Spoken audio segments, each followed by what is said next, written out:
नमस्कार, सुप्रभात। मैं हूं श्वेता जया पांडे। सुबह की ताजा तरीन खबरों के साथ आपका स्वागत है। मोदी बनाम राहुल की सियासत के बीच अब आम आदमी पार्टी ने भ्रष्टाचार को मुद्दा बनाकर लोकसभा चुनाव लड़ने का फैसला किया है। ऐसे में बीजेपी और कांग्रेस के सामने एक नई मुश्किल खड़ी हो सकती है।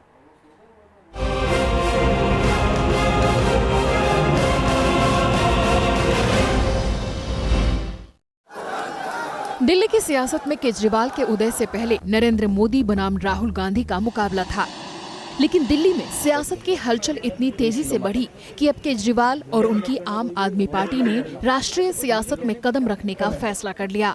जो देश भर से लोगों के जुड़ने की खबर आ रही है, क्योंकि लोग मुद्दा परक राजनीति करना चाहते हैं और दिल्ली ने एक संकेत दिया है पूरे भारत को सकारात्मक राजनीति का। उस पर सारे साथियों ने बातचीत की और संगठन निर्माण और लोकसभा में हम किस तैयारियों के साथ जाएंगे, इस पर बातचीत हुई। मैं लोकसभा का चुनाव नहीं लड़ रहा, लेकिन प्रचार के लिए जरूर जाऊंगा, पार्टी के प्रचार के लिए पूरे देश में जाऊंगा। अरविंद केजरीवाल वर्सेस राहुल का आजकल चर्चा शुरू हो गई है, बहस शुरू हो गई है। देश की राजनीति ये नहीं है। अरविंद केजरीवाल भी इम्पोर्टेंट नहीं है, मोदी जी भी इम्पोर्टेंट नहीं है, राहुल जी भी इम्पोर्टेंट नहीं है। देश की राजनीति बेसिकली भ्रष्टाचार और महंगाई के खिलाफ है। इस देश की जनता पिस चुकी है बुरी तरह से। मोदी के समर्थक भले ही केजरीवाल के वजूद को नकार रहे हों, लेकिन केजरीवाल फैक्टर का आम चुनाव में भी असर तय माना जा रहा है। ऐसे में लोकसभा चुनावों में बीजेपी और कांग्रेस के सामने आम आदमी पार्टी के असर से बचने की एक नई चुनौती होगी। Team news nation. तो आम आदमी पार्टी दिल्ली में सरकार बनाने के बाद अब लोकसभा चुनावों की तैयारी में जुट गई है। आज दिल्ली में आम आदमी पार्टी की राष्ट्रीय कार्यकारिणी की बैठक का दूसरा दिन है। बैठक में लोकसभा चुनावों में ज्यादा से ज्यादा संख्या में उम्मीदवार उतारे जाने को लेकर चर्चा होगी। माना जा रहा है कि आने वाले 10-15 दिनों में पार्टी अपने उम्मीदवारों की पहली सूची जारी कर सकती है। लाल किले की दावेदारी बाकी है। जो बातें केजरीवाल ने रामलीला मैदान से कही थी, उनका मकसद भी आज साफ हो गया। आम आदमी पार्टी और उनके नेता अरविंद केजरीवाल के इरादे बुलंद हैं और इन्हीं बुलंद इरादों के साथ उन्होंने अपना अगला पत्ता खेल दिया। केजरीवाल ने लोकसभा चुनाव लड़ने से मना कर दिया है, लेकिन उन्होंने ये साफ कर दिया कि वो चुनाव के दौरान पार्टी के लिए पूरे देश में प्रचार करेंगे। तो केजरीवाल ने लोकसभा चुनाव लड़ने से भले ही मना कर दिया हो, लेकिन आसमान में मोदी और केजरीवाल की भिड़ंत होने वाली है। मोदी और केजरीवाल समर्थकों ने इसकी तैयारी भी कर रखी है। कैसे, कब और कहां होगी ये फाइट, जानने के लिए देखिए हमारी ये रिपोर्ट। एक से बढ़कर एक पतंग, लेकिन सबसे खास और नई है ये पतंग। केजरीवाल अब दिल्ली से निकलकर गुजरात पहुंच चुके हैं। मकर संक्रांति नजदीक है और अहमदाबाद के बाजारों में अब अलग अलग पतंगों की मांग बढ़ने लगी है। लेकिन इस बार अरविंद केजरीवाल की तस्वीर वाली पतंग की डिमांड भी जोरों पर है। हाँ, वो दिल्ली के अंदर वो मुख्यमंत्री बने, उस हिसाब से मुझे लगा कि बनानी चाहिए था, मैंने बनाई।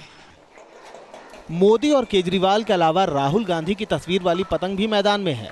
जाहिर है 2014 के आम चुनाव से पहले ये तीनों सियासी दिग्गज आसमान में पेंच से पेंच लड़ाते नजर आएंगे। Team news nation. वहीं आम आदमी पार्टी की झाड़ू अब भोपाल भी पहुंच गई है। सीएम आवास के बाहर आप कार्यकर्ताओं ने झाड़ू चलाओ अभियान चलाया और सीएम से बंगला खाली कराने की मांग की। भोपाल में आम आदमी पार्टी के कार्यकर्ताओं ने अनोखा प्रदर्शन किया। शनिवार को आपके कार्यकर्ता झाड़ू लेकर सीएम आवास के बाहर पहुंच गए और वहां झाड़ू लगाना शुरू कर दिया। झाड़ू लगा रहे कार्यकर्ताओं को जब पुलिस ने रोकने की कोशिश की तो उनकी तीखी झड़प हो गई।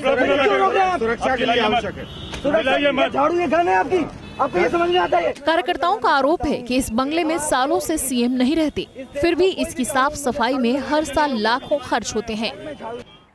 दिल्ली में सरकार बनने के बाद आप एक्शन में है। मंत्री कभी रैन बसेरों का दौरा कर रहे हैं तो कभी झुग्गियों का। स्वास्थ्य मंत्री ने जीटीबी अस्पताल का दौरा किया। चलिए देखते हैं कि क्या कुछ मिला उन्हें वहां पर।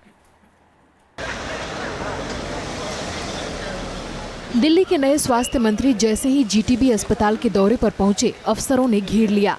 अच्छी बात ये रही कि सत्येंद्र जैन ने वो भी देख लिया जो अधिकारी नहीं दिखाना चाहते थे। जीटीबी अस्पताल देश का जाना माना अस्पताल है, लेकिन यहाँ मरीजों को दवाएं बाहर से ही खरीदनी पड़ती हैं।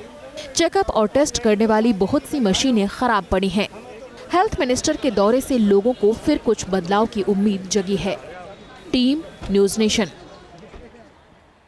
बुलेटिन में फिलहाल के लिए इतना ही। नमस्कार।